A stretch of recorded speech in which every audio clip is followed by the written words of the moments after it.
Thanks you, Nigel Farage, former leader of UKIP, is indeed with me here in Westminster. Nigel Farage, Mrs May called an election to get a mandate for her kind of Brexit.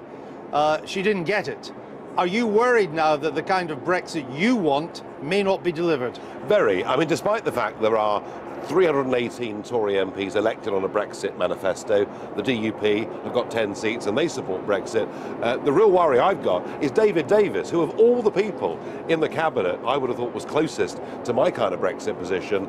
Even David Davis saying this morning at 2:30 that perhaps leaving the single market and leaving the customs union will need to be reconsidered. And what Tory Central Office have concluded is they've concluded that campaigning for hard Brexit has cost them votes. Now, I think that analysis is wrong.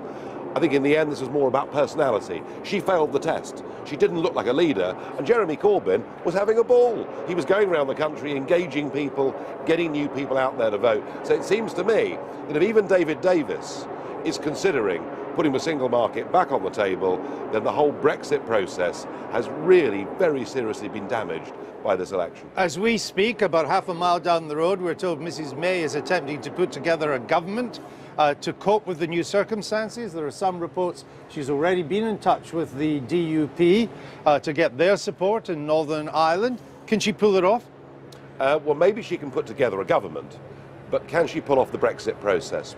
4 times in this campaign, I saw her asked, as somebody who backed Remain, do you now believe in Brexit? And 4 times she could not answer the question, just said, I'm going to do the will of the people. You cannot go to Brussels and negotiate something as important as this unless you believe in it in your heart. So I'm told she's going to stay. She won't resign today, but I do think if Brexit's to be a success, we must have someone who believes in it leading the government. So you think the Prime Minister should go? Absolutely, yes I do. I think she's failed completely. I think she has weakened her own position, not just within British politics, but she's weakened the UK's position with these renegotiations. And yet if the very idea of Brexit is back on the negotiation table, the debating table again, if you're worried that it may not happen now, or at least it may not happen as you would like it, and yet here is your own party, UKIP, nowhere in this debate. Well, no MPs, less than 2% of the vote. Yep. Out, over, done, toast. UKIP yesterday seemed to be irrelevant to the whole process, given that the Tories were fighting on Brexit, and Jeremy Corbyn said Labour would go for Brexit and stop the free movement of people. And yet today, we face a prospect where if this starts to get watered down, if we don't get the Brexit that people voted for, then UKIP could be more relevant than it's ever been. But you would come back from a very low base. You got only a little bit more of the share of the vote than the Greens.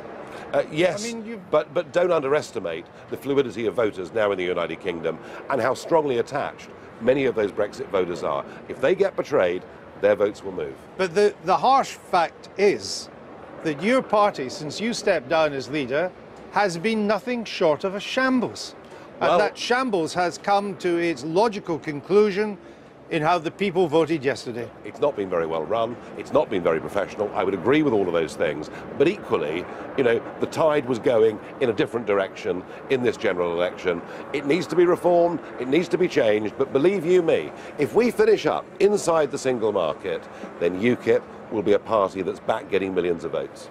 If, in your view, the country needs UKIP more than ever, for the reasons you've given, that's your view, doesn't it mean that UKIP needs you more than ever? Well, I didn't involve myself in this election campaign. Let's put it like this. If my worst fears are confirmed, if we don't get the kind of Brexit that I wanted and that people voted for, then I would have no choice but to involve myself again with full-time campaigning. You would come back as leader? I'm not saying that, but I would be back full-time campaigning. That sounds to me like you would consider coming back as leader. Well, I certainly wouldn't even think about leading UKIP unless it went through some pretty fundamental reforms and gave the leader the ability to actually lead. We shall see. Nigel Farage, thank you very much.